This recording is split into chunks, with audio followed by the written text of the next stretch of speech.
going to the playoff picture, how do you think outside of those like playing teams, how do you think this year's playoffs is going to shape out? I feel like in the East is going to be super competitive, but in the West it might be a little bit lopsided. Like I feel like OKC is going to sweep whoever they play. The Spurs, like, bro, the Spurs.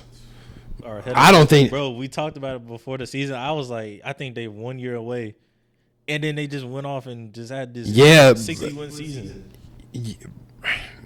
Man, Wemby, like Wemby took a jump. Bro, Stephon Castle, he's shutting everybody down. Like that game against Detroit when he shut down Cade, and then even when they played in San Antonio, he held Cade to like 10 for 27. Yeah.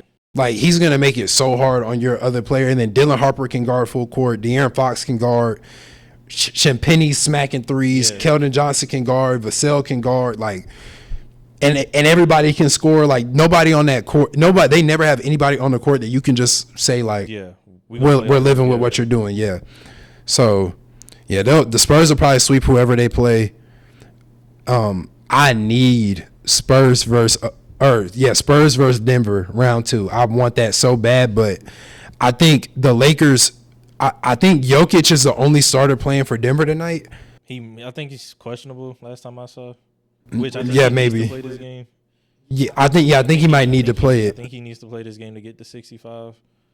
Or he might be out regardless, but I think he could like file for the appeal or whatever and say like he's 1 game short. But yeah, I think if they lose tonight and then the Lakers win, the Lakers are stuck at 3. Yeah. Which means they play the Rockets? They or Minnesota, one of the two. Yeah, they play the Rockets. I think the Rockets are 6, Minnesota's 5, so but I just don't want Lakers. I mean, I'm kind of out on the Lakers. Like, we don't even know if Luka's coming back or whatever. Like, if he come back, it's probably gonna be like it would have to be like they would have to go to like game 6 or game 7 for him. Yeah, and even then, it's like for Bron's sake, it's like you kind of want to just hurry up and get the series over. Like, try to get it over in 4 or 5, and like, can the Lakers do that? Yeah. Who knows? Don't know. Yeah. Especially if you don't have AR as well. Yeah, so I would much rather like see. I want to see. OKC versus Denver obviously is going to be a good series, but I just like that matchup of Jokic and Wemby. Like it's so fun to watch. And the game they just had last week it was incredible. And I feel like OKC's just going to beat whoever they play anyway. See, I feel up until they get to the conference finals. Like OKC don't want to play San Antonio. They don't want to play them. Like San Antonio beat them 4-1. Yeah. In this season.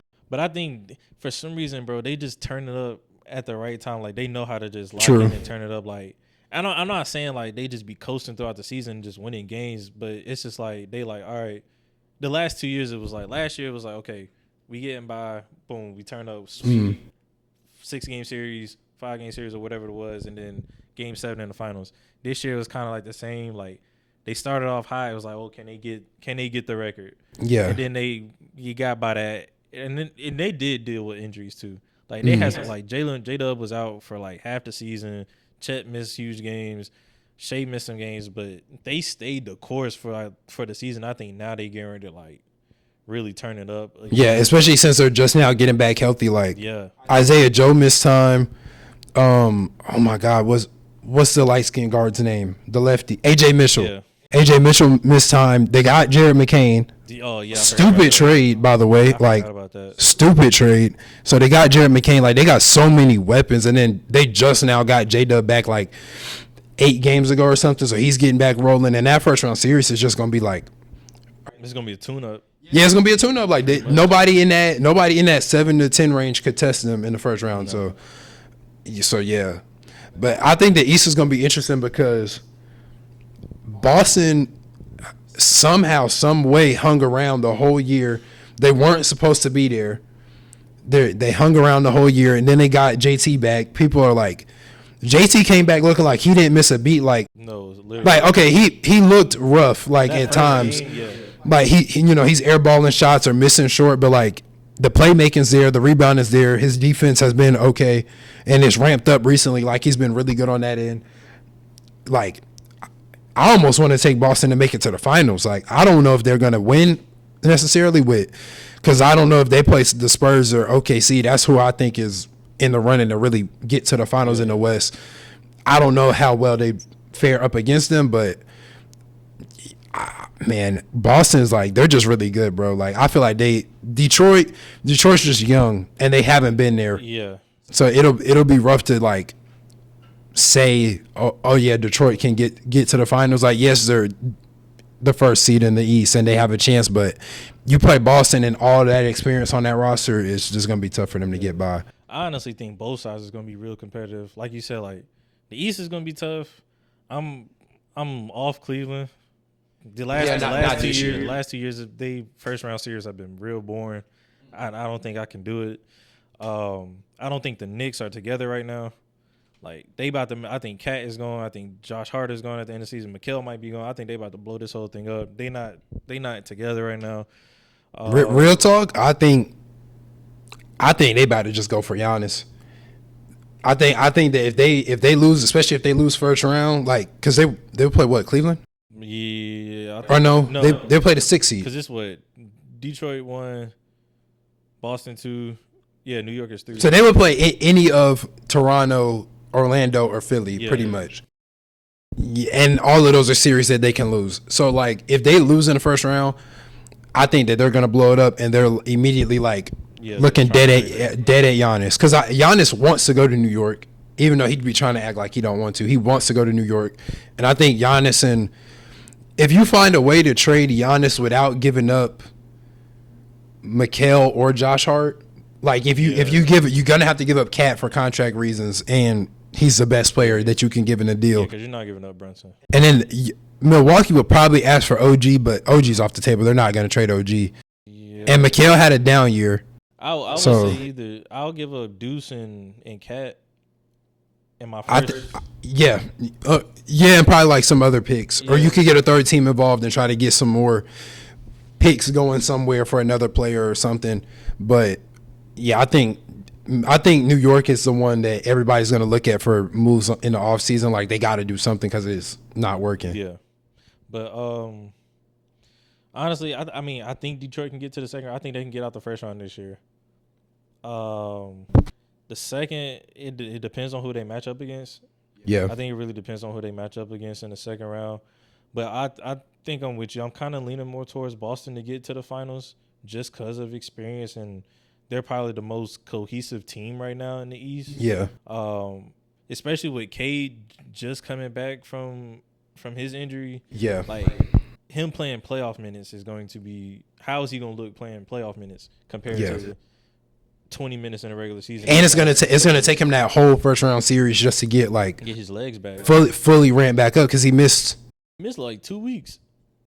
He might have missed a little bit more than that, but even then it's a lung issue. Yeah. Like he had a collapsed lung. Like, or was that the injury? Yeah, I think yeah, something like that. So like, yeah, it's just gonna be hard for him to get his at least the conditioning part, and he carries so much of that load offensively, like. You would much rather play him 34 minutes and like let him get rest and like throw him out there for 42 minutes and he's out there tired and turning the ball over and stuff. And shooting bad. Yeah, because Cade has already showed like Cade is one of my favorite players in the league, so I watch him more than other players. And Cade has already showed like he has some really bad shooting nights and he'll randomly have some high turnover nights. And you don't want him to be tired and you mess around and get both in the same night because then you're gonna lose. Yeah. I think they can come out. Well, I think Boston can come out the East. The West, I feel like is going to be a dogfight. I personally want to see OKC and San Antonio match up some way somehow. Yeah. I think that would be a real interesting series to watch. I think even and they don't like each other. Yeah, that's like the best part. Wemby does not like Chet. Wemby hates Chet. Bro. I want to see Steph Castle guard Shea for a whole series. I want to see what Dylan Harper does in the playoffs. I want to see De'Aaron Fox in like his first like real competitive playoff environment. Like to where he can get out the first round. Yeah, he's competing for a ring. Like I really am excited to see what the Spurs do. I'm interested to see what Wemby does in the playoffs. Like, can he carry over this season that he's having into the playoffs, play meaningful basketball. And the other thing that people don't point to with the Spurs is like Wemby doesn't play that much. Like Wemby's playing 30 minutes a night. Yeah, like that's 18 minutes out of the game that he's not playing. Out of the MVP candidates, he plays the least amount of minutes. Yeah. So it's just like, imagine if he played an extra 2-3 more minutes, bro. Like, yeah, and then it was on the other night. Like Wemby played 25 minutes exactly. Like he had to hit the threshold, and he had 40 and 12 in 25 minutes. Like he's different. Like I don't even want to know what he's about to be doing when he can play when they got to play him for 40 minutes. Like he's about to mess around and get 50 in the playoffs. Like there's nothing you can do with Wemby because all the guards do on San Antonio, they drive in the paint. They act like they're gonna go up for a layup. If it's about to get blocked, they launch it up, and then they just Wemby catches it. Yeah, that's all they do. Wemby and Cornette, that's all they do the whole game. They just catching lobs. And the fact that he can move like a guard, like the first game of the season, that was a telltale sign. Like against Dallas when he hit that step back and 1-3. I remember texting my friends. I was like, "Yo, it's Wemby's league." I was in the room. I was like, "Yeah, it's about to go. He about to have a crazy season, man." Yeah, that was a great indication of what was about to come. I mean, what did he do? One possession, he caught the ball on the wing, bro. Posted up, spun baseline, and hit the reverse dunk. I was like, yeah. It's like, bro, there's just nobody in the league that can guard him. Like, you can try to put a strong, like 6'8" power forward on him because he can move better. Wemby's taller, he's just gonna shoot over him. You can put a big on him. They can't move with him. So what you gonna do? Like, you gotta like team guard him, and you can't stop him because they can just throw the ball up over everybody, and then. I hate to say it, but like your best chance is just to get him injured. Like that's that's the best thing to do. Like try to slide your foot under him or something. That's all you can do. But the Spurs are rolling. Like they've been the best team since All-Star break. I think it's like Stephon Castle and Dylan Harper are both shooting above 40% from three since then. Like, and the scariest part about the Spurs was if Stephon Castle could hit threes, and if he's hitting threes, it's literally, there's no weakness. Like, he's probably their weakest link, quote unquote, offensively, just because of his jumper, and he's hitting that. So, like, what you gonna do?